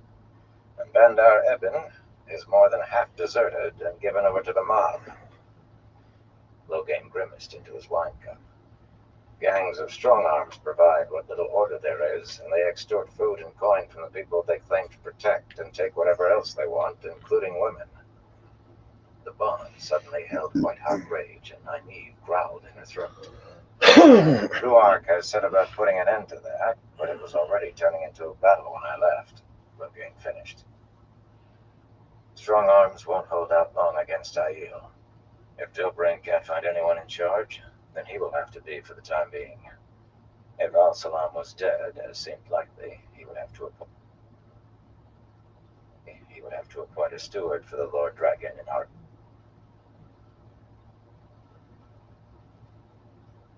He would have to appoint a steward for the Lord Dragon in Aradaman. But who? It would have to be someone the Damani would accept. The other man took a long swallow of wine. Daim wasn't pleased at me taking so many men out of the tower and not telling him where they were going. I thought he was going to rip up your order. He tried every trick to learn where you are. Oh, he burns to know that. His eyes are practically on fire. I wouldn't put it past him to have put me to the question if I'd been fool enough to meet him without company. One thing pleased him, though. Hell I yeah, didn't take Benny. any of his cronies. Definitely appreciate you stopping by, though, brother. Especially how late it is for you. Smiled, not amused. I always forget how late it is up in Michigan. Now, by the way. He's given over a dozen men the dragon pin in the past few days, and he has about 50 more in his special classes, most of them men recruited just lately. He's planning something, and I doubt you'll like it. I told you to kill him when you had the chance. Loose there and cackled in mad mirth. I told you, and now it's too late, too late. Rand angrily expelled a stream of blue-gray smoke. Give over, he said, meaning it for both Logain and Luce Theron. Daim built the Black Tower till it nearly matches the White Tower for numbers, and it grows every day. If he's a dark friend the way you claim, why would he do that? Logain met his stare levelly. Because he couldn't stop it. From what I've heard, even in the beginning, there were men who could travel who weren't his toad eaters, and he had no excuse to do all the recruiting himself. But he's made a tower of his own, hidden inside the Black Tower. Hey, free weed man. And are loyal to him, not you. He amended the deserters list. Hell yeah, Benny. Apologies for an honest mistake, but you can wager all you own it was no mistake. I go live once in a while during the daytime, but false dragon it's usually these ones. Why not another? He might think he had cause. Hell, you too, Benny. You take care too, brother. And definitely appreciate you stopping by. Swept out of Gillidan and nearly reached Lugard on its way to Tyr. Half the known world had. How you doing, free weed man? Yet Nazran Taim commanded the Black Tower, while Outlaw was only another Ashaman. Men still saw an aura of glory around him. Just how that glory was to be achieved was beyond. I do slack on once in a while so I don't go live at night, but usually when I don't go live at night, it's usually one of my bad nights where I'm hurting real bad. Logain were lesser problems. They had to wait. The tools at hand. He made an effort to keep his voice even. Daim took their names off the list. That's the important thing. If he's showing favoritism, I'll put an end to it when I have time. But the Shonchan have to come first. And maybe Tom and Gaiden, too. If, Logain growled, slamming his cup down on the table so hard that it broke. Wine spread across the tabletop and dripped over the edge. You okay, Tuffy? He wiped his damp hand on his coat. Do you think I'm imagining things? His tone grew more heated by the word. Or making them up? Do you think this is jealousy, Althor? Is that what you think? You listen to me, Rand began, raising his voice against a peal of thunder. I told you I expected you and your friends in black coats to be civil to me, my friends, and my guests, Cad Swain said sternly. But I've decided that must be expanded to include each other. Her head was still bent over her embroidery hoop, but she spoke as if she were shaking a finger under their noses. At least when I am present. That means if you continue squabbling, I may have to spank both of you. Arlen and Nyla began laughing so hard they got the string of their game in a snarl. Nynaeve laughed too, though she tried to hide it behind her hand. Light even Min smiled. Logain bristled, jaw tightening until Rand thought he should hear the man's teeth grating. He was trying hard not to bristle himself. Cad Swain and her bloody rules. Her conditions for becoming his advisor. She pretended that he had asked for them, and every so often she added another to her list. The rules were not precisely onerous, though their existence was, but her way of presenting them was always like a poke with a sharp stick. He opened his mouth to tell her he was finished with her rules, and with her too, if need be. Daim very likely will have to wait on the last battle, whatever he's about, Baron said suddenly. Her knitting, a shapeless lump that might have been anything, sat in her lap. It will come soon. According to everything I've read on the subject, the signs are quite clear. Half the servants have recognized dead people in the halls, people they knew alive. It's happened often enough that they aren't frightened by it any longer. And a dozen men moving the cattle to spring pasture watched a considerable town melt into mist just a few miles. She had raised her head and was staring at the stout brown sister. Thank you for repeating this yesterday, Varen, she said dryly. Varen blinked, then took up her knitting again, frowning at it as though she too were unsure what it was going to be. Min caught Rand's eyes, shaking her head slowly, and he sighed. The bond held irritation and wariness, the last deliberate warning to him, he suspected. At times, she seemed to be able to read his mind. Well, if he needed Cadswain, and Min said he did, then he needed her. He just wished he knew what she was supposed to teach him aside from how to grind his teeth. Advise me, Cadswain. What do you think of my plan? At last the boy asks, she murmured, setting her embroidery down beside her sewing basket. All his schemes in motion, some I've not been made privy to, and now he asks. Very well. Your peace with the Shonchan will be unpopular. A truce, he broke in, and a truce with the Dragon Reborn will last only as long as the Dragon Reborn. When I die, everyone will be free to go to war with the Shonchan again if they wish. Min slammed her book shut and folded her arms beneath her breasts. Don't you talk that way, she said, red-faced with anger. The bond also carried fear. The prophecies, Min, he said sadly. Not sad for himself, but for her. He wanted to protect her and Elaine and Avienda, but he would hurt them in the end. I said you don't talk that way. The prophecies don't say you have to die. I'm not going to let you die, Randolph Thor. Elaine and Avienda and I won't let you. She glared at Olivia, who her viewing had said would help Rand die, and her hands slid down her arms toward her cuffs. Be nice. He said.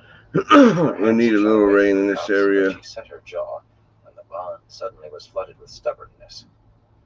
Like, was he going to have to worry about Min trying to kill Olivia? Not that she was likely to succeed. As well try throwing a knife at an Aes Sedai as at the Shonchan woman. But she might get herself injured. He was not sure Olivia knew any weaves, but those were weapons. Unpopular, as I say, Cadswain said firmly, raising her voice. She favored Min with a brief frown before turning her attention back to Rand. Her face was smooth, composed, an Aes Sedai's face.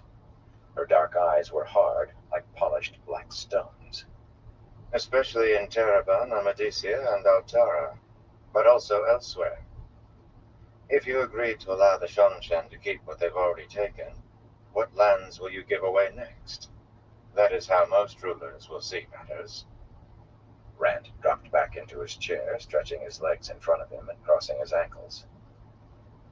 It doesn't matter how unpopular it is. I went through that door framed Tirangrial and Tyr, Cadswain. You know about that? Golden ornaments bobbled as she nodded impatiently. One of my questions for the Aelfin was, how can I win the last battle? A dangerous question to pose, she said quietly, touching on the shadow as it does. Supposedly, the results can be quite unpleasant. What was the answer? The north and the east must be as one. The west and the south must be as one. The two must be as one. He blew a smoke ring, put another in the middle of it as it expanded. That was not the whole of it. He had asked how to win and survive. The last part of his answer had been, to live, you must die.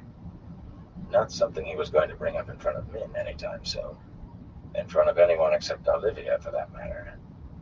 Now he just had to figure out how to live by dying. At first I thought it meant I had to conquer everywhere, but that wasn't what they said. What if it means the Shonchan That's usually how it ends up. South? In your pocket, or you looking for it the whole time and have it in your hand? The last battle. The Shonchan with everybody else. It's possible, she allowed. But if you're going to make this truce, Why are you moving what seems to be a considerable army to Ardaman and reinforcing what is already in Ilion? Because Tarmangaiden is coming, Catswain, and I can't fight the Shadow and the Seanchan at the same time. I'll have a truce or I'll crush them, whatever the cost. The prophecies say I have to bind the 9 moons to me. I only understood what that meant a few days ago. As soon as Bashir returns, I'll know when and where I'm to meet the daughter of the 9 moons. The only question now is how do I bind her, and she'll have to answer that. He spoke matter-of-factly, now and then blowing a smoke ring for punctuation. Reactions varied. Loyal just wrote very fast, trying to capture every word, while Harlan and Denilah went on with their game. If the I'm using my Pickle Rick one. ready. Olivia nodded fiercely, doubtless hoping it would come to crushing those who had kept her wearing Adam for 500 years. Helps with your Logain, finger away from the flame. filled it with the last of what was in the pitcher, but he merely held the cup rather than drinking. No, it's just Now it was Rand, generic brand. They came into one of the local shops. Curious about him. Just made sure you could be further away from the bowl. Deep sadness. Catswain. Stone cracks from I'll be right back. She said, her face an Aes Sedai mask of calm. Steel shatters. The oak fights the wind and breaks. The willow bends where it must and survives. A willow won't win Tarmangaiden, he told her. The door creaked open again, and Ethan tottered in. My lord dragon, 3 Ogier have arrived. They were most pleased to learn that Master Loyal is here. One of them is his mother. My mother? Loyal squeaked, and even that sounded like a hollow wind gusting in caverns. He leaped up so fast that his chair fell over backwards, wringing his hands, ears wilting. His head swung from side to side as if he were hunting for a way out besides the door. What am I going to do, Rand? The other 2 must be Elder Hammond and Aerith. What am I going to do? Mistress Covrell said she was most anxious to speak with you, Master Loyal, Ethan said in that creaky voice. Most anxious. They are all damp from the rain, but she said they will wait for you in the Ogier sitting room upstairs. What am I going to do, Rand? You said you want to marry Aerith, Rand said as gently as he could. Gentleness was difficult except with men. But my book, my notes aren't complete, and I'll never find out what happens next. Aerith will take me back to studying Tsofu with her. Ah! Catswing picked up her embroidery again and began working the needle delicately. She was making the ancient symbol of Aes Sedai. The dragon's fang and the flame of Tarvalin melted into a disc, black and white separated by a sinuous line. Go to your mother, Loyal. If she's Covril, daughter of Ella, daughter of Sun, you don't want to keep her waiting. As I expect you know. Loyal seemed to take Catswain's words as a command. He began wiping his pen nib again, capping his ink jar. But he did everything very slowly, with his ears drooping. Every so often he moaned sadly, half under his breath. My book. Well, Darren said, holding up her knitting for inspection, I believe I've done all that I can here. I think I'll go find Thomas. The rain makes his knee ache, though he denies it even to me. She glanced at the window. It does seem to be slowing. And I think I'll go find Lan, Nynaeve said, gathering her skirts. The company is better where he is. That with a sharp tug on her braid and a glare divided between Olivia and Logain. The wind tells me a storm is coming, Rand. And you know I don't mean rain. The last battle? Rand asked. How soon? When it came to weather, listening to the wind could sometimes tell her when the rains would come to the hour. It may be, and I don't know. Just remember, a storm is coming. A terrible storm. Overhead, thunder rolled. Chapter 19. Vows. Uneasy, Loyal watched Nynaeve glide off down the lamplit corridor in one direction and Varen in the other. Neither was much taller than his waist, but they were Aes Sedai. The fact not sufficiently that by the time he had worked up his nerve to ask one of them to accompany him, both were out of sight around sharp corners. The manor house was a rambling place, added to over many years with no real overall plan that he could discern, and hallways frequently met at odd angles. He really wished he had an Aes Sedai for company when he faced his mother. Even Catswain, although she made him very nervous with how she was always pinching at Rand. Sooner or later, Rand was going to explode. He was not the same man Loyal first met in Camelin, or even the man he had left in Cairhien.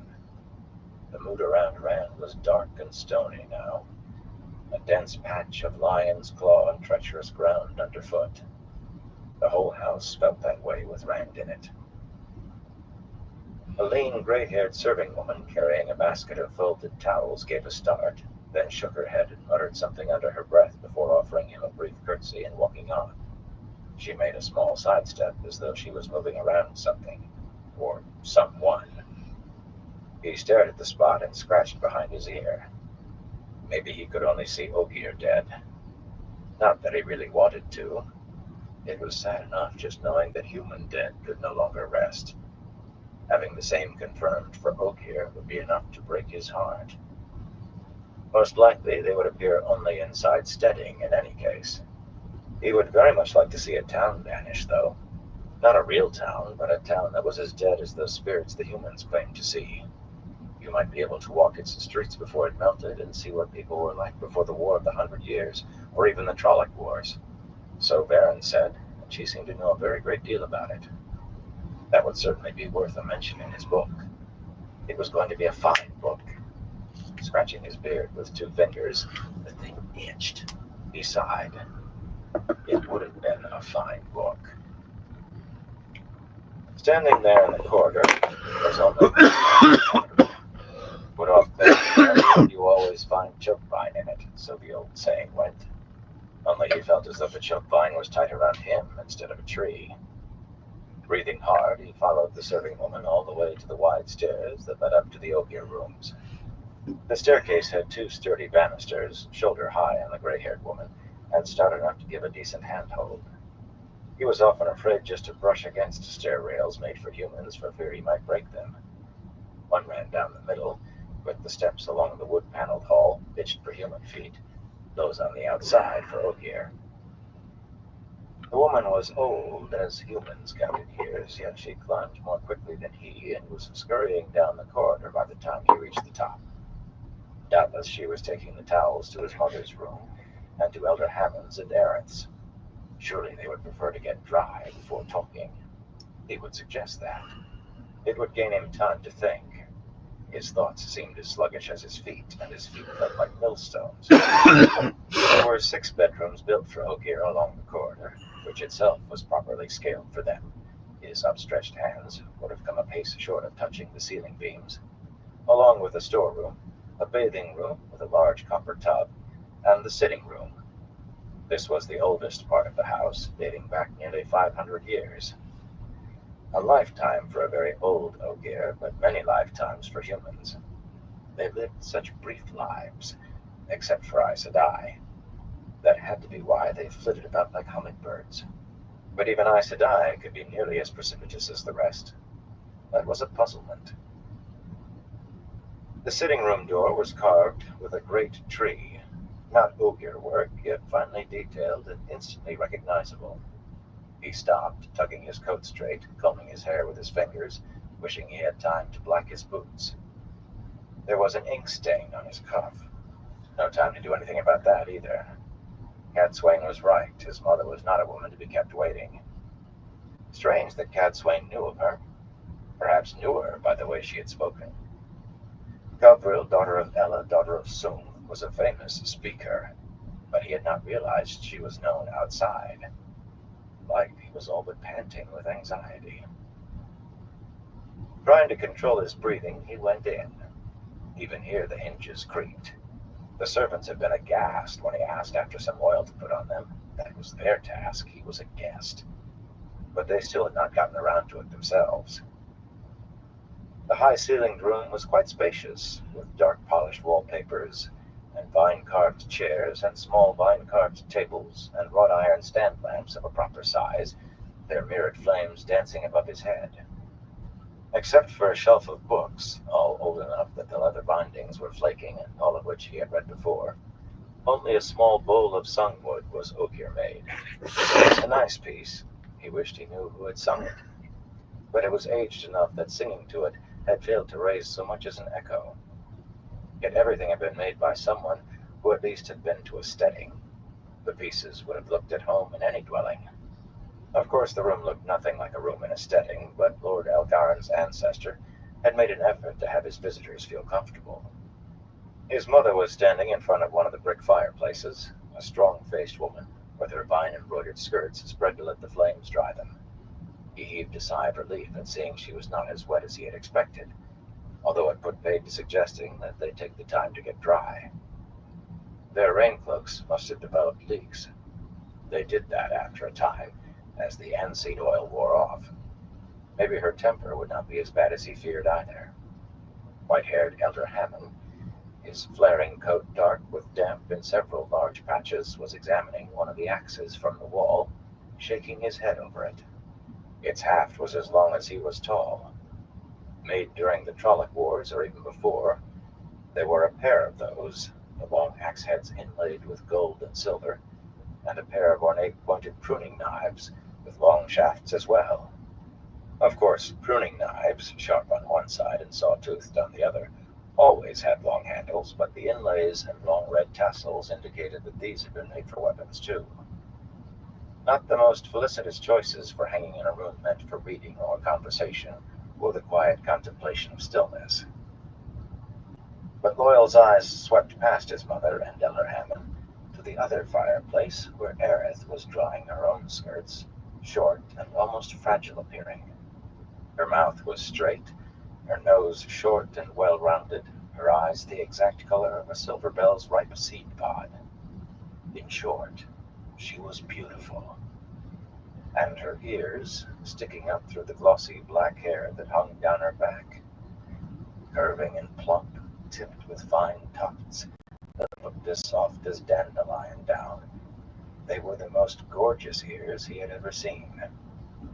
Not that he would be crude enough to say so. She smiled at him, a very mysterious smile, and his own ears quivered with embarrassment. Surely she could not know what he had been thinking. Could she? Rand said women could sometimes, but that was human women. So, here you are, his mother said, planting her fists on her hips. There were no smiles from her. Her brows were drawn down, her jaw set. If this was her better temper, she might as well have been drenched. I must say you've led me a merry chase, but I have you in hand now, and I do not mean to let you run. What is that on your lip? And your chin? Well, you can shave those right off again. Don't you grimace at me, son Loyal. Fingering the growth on his upper lip uneasily, he tried to smooth his face. When your mother named you son, she was in no mood to trifle with. But it was hard. He wanted his beard and mustaches.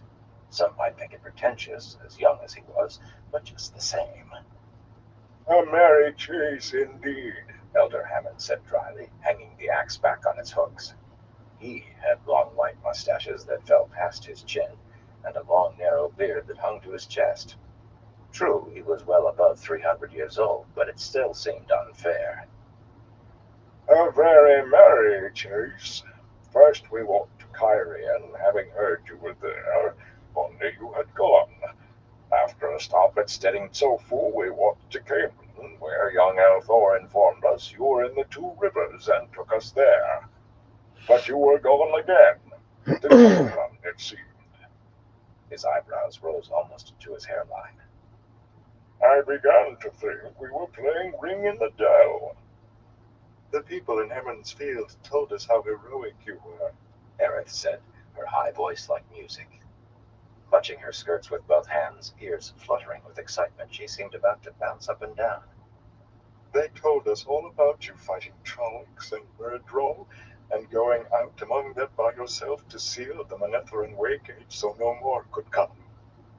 I wasn't by myself, Loyal protested, waving his hands. He thought his ears might fly from his head. They were twitching so with embarrassment. Gaul was with me. We did it together. I'd never have reached the Waygate without Gaul. She wrinkled her delicate nose at him, dismissing Gaul's participation. His mother sniffed. Her ears were rigid with distaste. Foolishness. Fighting in battles. Putting yourself in danger. Gambling. All of it. Pure foolishness. And there will be no more of it. Elder Hammond harumphed, ears twitching irritably, and folded his hands behind his back. He disliked being interrupted.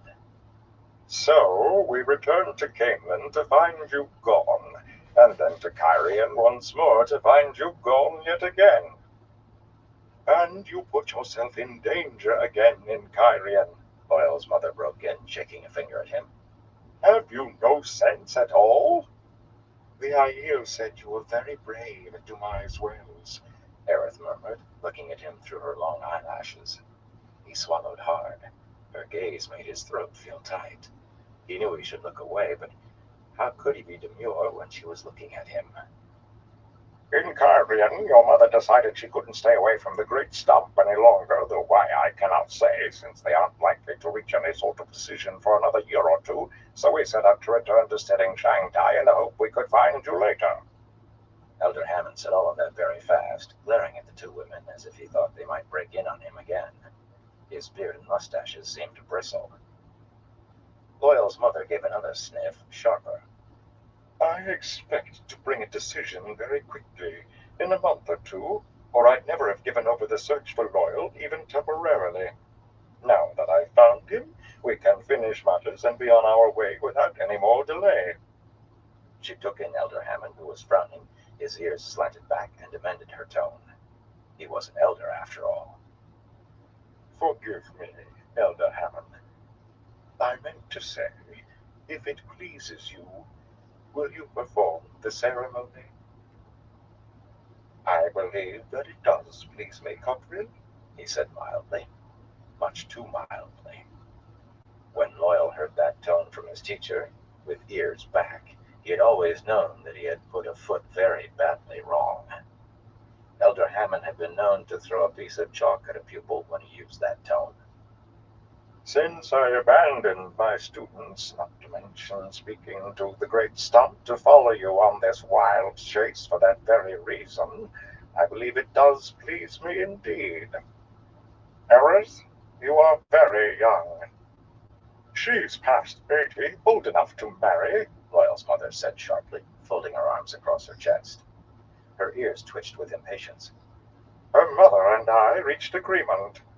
You yourself witnessed us signing the betrothal and Loyal's dowry.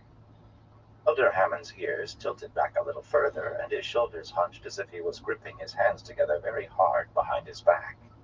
His eyes never left Aerith. I know you want to marry, Loyal, but are you sure you are ready? Taking a husband is a grave responsibility. Loyal wished someone would ask him that question, but that was not the way. His mother and Aerith had reached their agreement, and only Aerith could stop it now. If she wanted to. Did he want her to? He could not stop thinking of his book. He could not stop thinking of Aerith. She certainly looked grave. My weaving sells well, and I am ready to buy another loom and take an apprentice. But that may not be what you mean. I am ready to tend a husband. Suddenly she grinned, a lovely grin that divided her face in two. Especially one with such beautiful long eyebrows. Loyal's ears quivered, and so did Elder Hammond's, if not so much. Women were very free in their talk among themselves, so he had heard, but usually they tried not to embarrass men with it. Usually. His mother's ears actually trembled with amusement. The older man cleared his throat. This is serious, Aerith. Come now. If you are sure, take his hands. Without hesitation, she came to stand in front of Loyal, smiling up at him as she took his hands in hers. Her small hands felt very warm. His felt numb and cold. He swallowed. It really was going to happen. Aerith, daughter of Iva, daughter of Alar, Elder Hammond said, holding one hand, palm down over each of their heads. will you take Loyal, son of Erent, son of Helen, as husband, and vow under the light and by the tree to treasure, esteem, and love him so long as he lives, to care for him and tend him, and to guide his feet on the path they should follow? Under the light and by the tree, I so vow. Aerith's voice was firm and clear, and her smile seemed to have grown wider than her face. Loyal, son of Arent, son of Helen, will you accept Aerith, daughter of Iva, daughter of Alar, as wife, and vow under the light and by the tree to treasure, esteem, and love her so long as she lives, to care for her, and to heed her guidance? Loyal took a deep breath. His ears trembled. He wanted to marry her, he did, just not yet. Under the light and by the tree I so vow, he said hoarsely. Then under the light and by the tree I declare you wed. May the blessings of the light and the tree be upon you always. Loyal looked down at his wife. His wife. She raised a hand and stroked slender fingers along his mustaches. The beginnings of mustaches, anyway. You are very handsome, and I think mustaches will be beautiful on you. Beard, too. Nonsense, his mother said. Surprisingly, she was dabbing at her eyes with a small lace handkerchief. She was never emotional. He's much too young for that sort of thing. For a moment, he thought Aerith's ears began to slant back. That had to be his imagination. He'd had a number of long talks with her. She was a wonderful conversationalist. Though come to think, for the most part, she listened. But what little she did say was always very cogent. And he was sure she possessed no sort of temper at all. He had no time to think on it in any event. Resting her hands on his arms, she rose on tiptoes, and he bent to rub his nose against hers. In truth, they nosed for longer than they should have, with Elder Hammond and his mother present, but others faded from his thoughts as he inhaled his wife's scent and she his. And the feel of her nose on his. Pure bliss. He cupped the back of her head and barely had the presence of mind not to finger her ear. She tugged the tuft on one of his. After a while, a very long while it seemed, voices intruded. It is still raining, Covril. You cannot seriously be suggesting we set out again when we have a sound roof over our heads and proper beds to sleep in for a change. No, I say, no. I will not sleep on the ground tonight, or in a barn, or worst of all, in a house where my feet and knees hang over the end of the largest bed available. There have been times I've seriously thought of refusing hospitality, and to the pit with rudeness. If you insist, his mother said grudgingly. But I want an early start come morning. I refuse to waste an hour more than I must. The book of translation must be opened as soon as possible. Loyal jerked erect, aghast. That's what the great stump is discussing. They can't do that. Not now. We must leave this world eventually, so we can come to it when the wheel turns, his mother said, striding to the nearest fireplace to spread her skirts again. That is written. Now is exactly the right time, and the sooner the better. Is that what you think, Elder Hammond? Loyal asked worriedly. No, my boy, not at all. Before we left, I gave a speech of 3 hours that I think swayed a few minds in the right direction. Elder Hammond picked up a tall yellow pitcher and filled a blue cup, but rather than drink, he frowned into the tea. Your mother has swayed more, I fear. She may even get her decision in months, as she says. Aerith filled a cup for his mother, then two more, bringing one to him. His ears quivered with embarrassment yet again. He should have done that. He had a great deal to learn about being a husband, but he knew that much. I wish I could address the stump, he said bitterly. You sound eager, husband. Husband? That meant Aerith was very serious. It was almost as bad as being called son loyal. What would you say to the stump? I won't have him embarrassed, Aerith, his mother said before he could open his mouth. Loyal writes well, and Elder Hammond says he may have the makings of a scholar about him, but he gets tongue-tied before even 100. Besides, he is only a boy. Elder Hammond had said that. Loyal wondered when his ears would stop quivering. Any married man may address the stump, Aerith said firmly. There was no doubt this time. Her ears definitely slanted back. Will you allow me to tend my own husband, Mother Gabriel? His mother's mouth moved, but no sound came out, and her eyebrows were halfway up her forehead.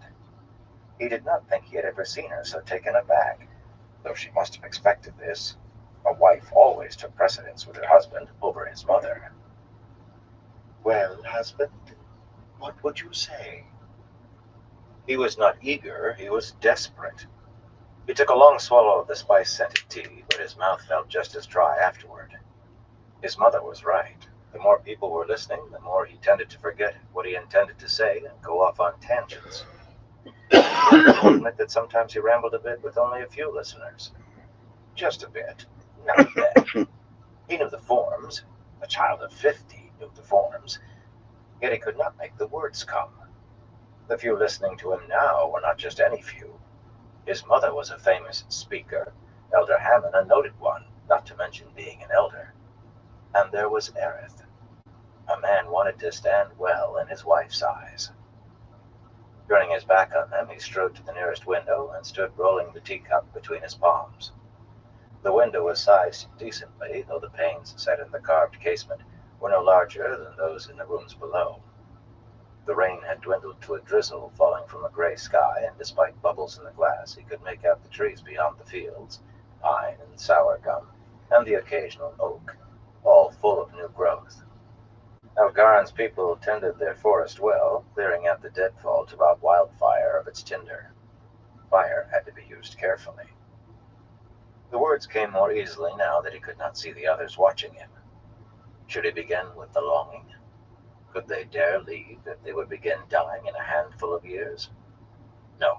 That question would have been addressed first thing and suitable answers found, else the stump would have finished inside a year. Light if he did not address the stump. For a moment he saw the crowds standing all around him, hundreds and hundreds of men and women waiting to hear his words, perhaps several thousand. His tongue tried to cling to the roof of his mouth. He blinked, and there was only the bubbled glass before him and the trees. He had to do it. He was not particularly brave, whatever Aerith thought, but he had learned about bravery watching humans, watching them hang on no matter how strong the winds grew, fight when they had no hope, fight and win because they fought with desperate courage. Suddenly he knew what to say. In the War of the Shadow, we did not huddle in our steading, hoping no Trollocs or Murdral would be driven to enter. We did not open the book of translation and flee. We marched alongside the humans and fought the Shadow.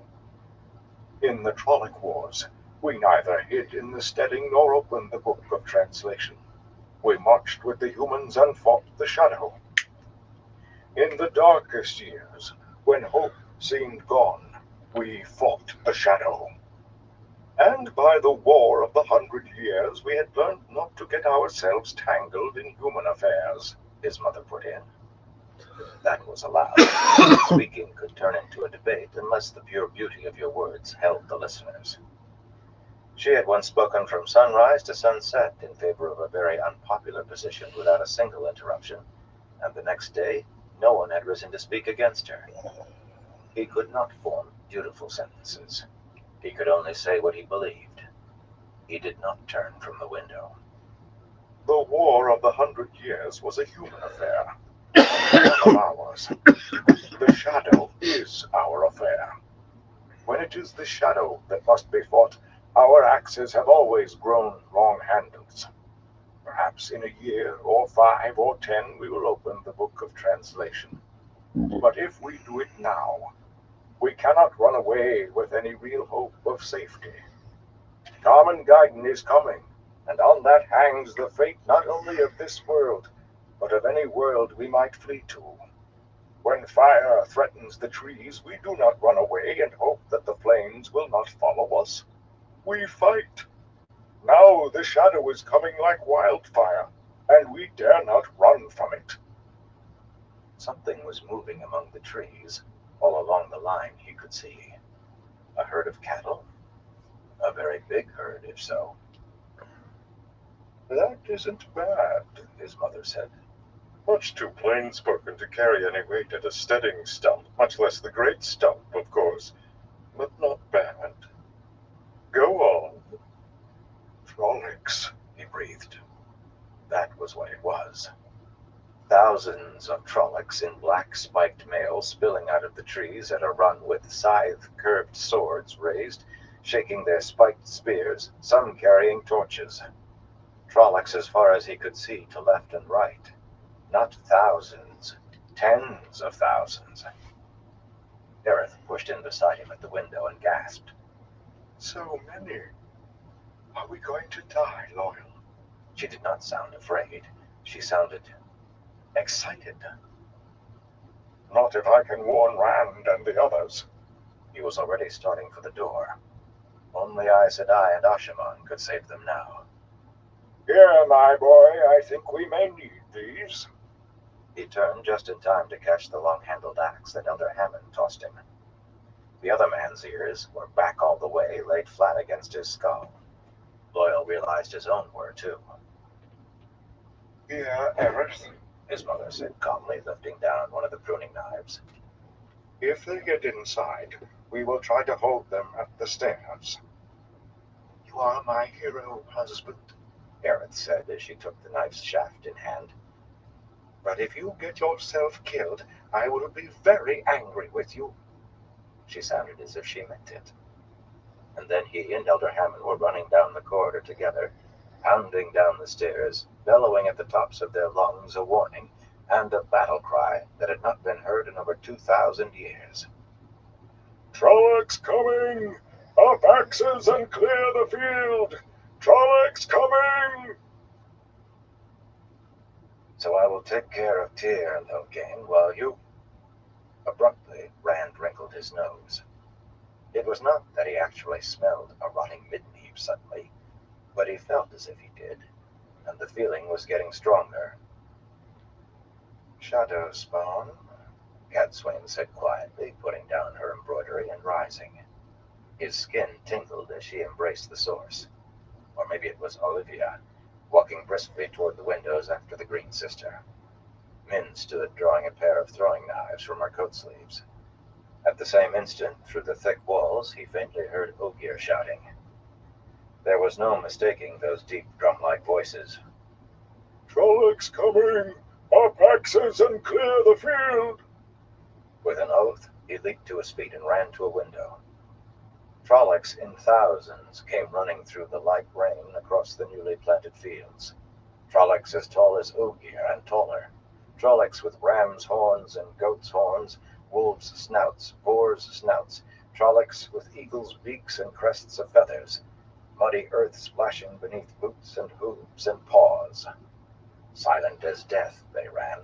Black-clad Murdral galloped behind them, cloaks hanging as if they were standing still. He could see 30 or 40, How many more on other sides of the house? Others had heard the Ogiers' cries, or maybe just looked out a window. Lightning began to fall among the charging Trollocs, silvery bolts that struck with a roar and hurled huge bodies in every direction. In other places the ground erupted in flames, fountaining dirt and parts of Trollocs, heads, arms, legs wheeling through the air. Balls of fire struck them and exploded, each killing dozens. But on they ran as fast as horses, if not faster. Rand could not see the weaves that drew some of those lightning bolts. Now that they were discovered, the Trollocs began to shout, a wordless roar of rage. In the thatch-roofed outbuildings, large, sturdy barns and stables, some of Bashir's Saldaeans stuck their heads out and quickly pulled them back again, drawing the doors shut behind them. You told your Aes Sedai they could channel to defend themselves, he said calmly. Do I look fool enough not to? Logain snarled. At another window, he already held Sayadine, nearly as much as Rand could draw. He was weaving as fast as he could. Do you intend to help or just watch, my Lord Dragon?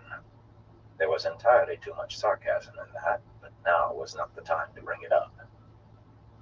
Drawing a deep breath, Rand gripped the casement on either side of the window against the dizziness that would come. The dragon's gold-maned heads on the backs of his hands seemed to writhe, and reached out to seize the power. His head spun as Sayadine flooded into him, icy flames and crumbling mountains, a chaos trying to pull him under, but blessedly clean. He still felt the wonder of that. His head spun and his stomach wanted to empty itself, the odd illness that should have gone with the taint. Yet that was not why he clung to the casement even harder. The one power filled him, but in that moment of dizziness, Lews Therin had seized it away from him. Numb with horror, he stared at the Trollocs and Myrddraal racing toward the outbuildings. With the power in him, he could make out the pins fastened to massive mailed shoulders. The silver whirlwind of the Off-Right Band, the blood-red trident of the Cobal, the forked lightning of the Graemlan, and the hooked axe of the Algol, the iron fist of the Daimon, and the red blood-stained fist of the Noman. And there were skulls. The horned skull of the Dovol, and the piled human skulls of the Gargael, and the skull cloven by a scythe-curved sword of the Jinnen, and the dagger-pierced skull of the Banshin. Trollocs liked skulls, if they could be said to like anything. It seemed the 12 principal bands might all be involved, and some of the lesser. He saw pins he did not recognize, what seemed a staring eye, a dagger-pierced hand, a man-shape wrapped in flames. They neared the outbuildings, where swords were beginning to thrust through the thatch, as the Saldaeans tried to cut ways onto the roofs. Thatch was tough. They would need to work desperately hard. Odd the thoughts that came when a madman who wanted to die might well kill you in the next heartbeat. Flows of air pushed the casement in front of him out in a shower of shattered glass and fragmented wood. My hands, Lews Therin panted. Why can't I move my hands? I need to raise my hands. Earth, air, and fire went into a weave Rand did not know. 6 of them at once. Except that as soon as he saw the spinning, he did know. Blossom of fire. 6 vertical red shafts appeared among the Trollocs, 10 feet tall and thinner than Rand's forearm. The nearest Trollocs would be hearing their shrill whine, but unless memories had been passed down from the War of the Shadow, they would not realize they were hearing death. Lews Therin spun the last thread of air, and fire blossomed. With a roar that shook the manor house, each red shaft expanded in a heartbeat to a disk of flame 30 feet across. Horned heads and snouted heads flew into the air, and pinwheeling arms booted legs and legs that ended in paws or hooves. Trollocs 100 paces and more away from the explosions went down, and only some got up again. Even as he was spinning those webs, Lews Therin spun 6 others. Spirit touched with fire, the weave for a gateway, but then he added touches of earth, so and so. The familiar silvery blue vertical streaks appeared, spaced out not far from the manor house, ground Rand knew well, rotating into, not openings, but the misty back of a gateway, 4 paces by 4. Rather than remaining open, they rotated shut again, opening and shutting continuously. And rather than remaining fixed, they sped toward the Trollocs. gateways and yet not. Death gates. As soon as the death gates began to move, Lews Therin knotted the webs, a loose knotting that would hold only for minutes before allowing the whole weave to dissipate, and began spinning again. More death gates, more blossoms of fire, rattling the walls of the house, blowing Trollocs apart, flinging them down.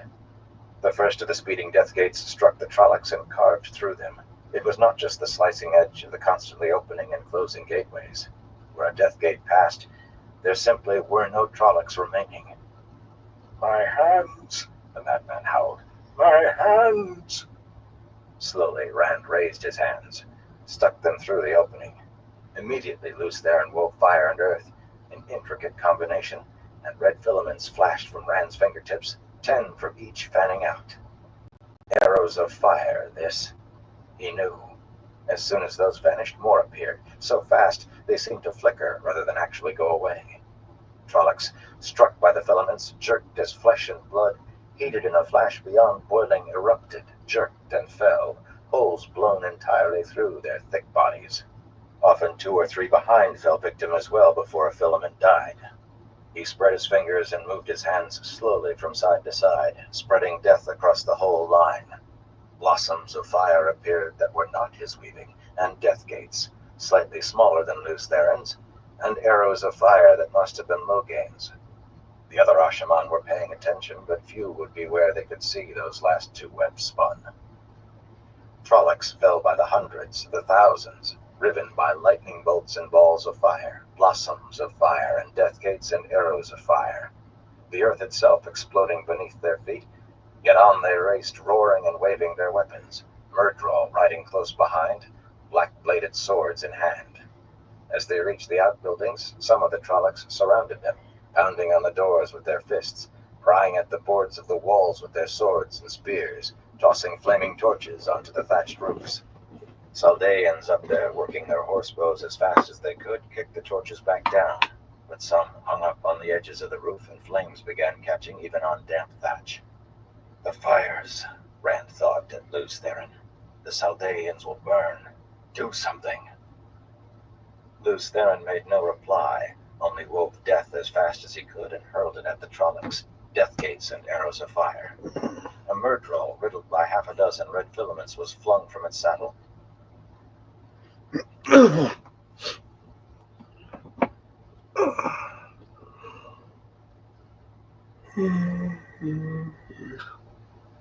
Alright, everyone, I'm gonna call into this live for tonight. I want to thank everyone for stopping and everyone who continues to stop by. I definitely appreciate all y'all support. Till next time, everyone, y'all stay safe.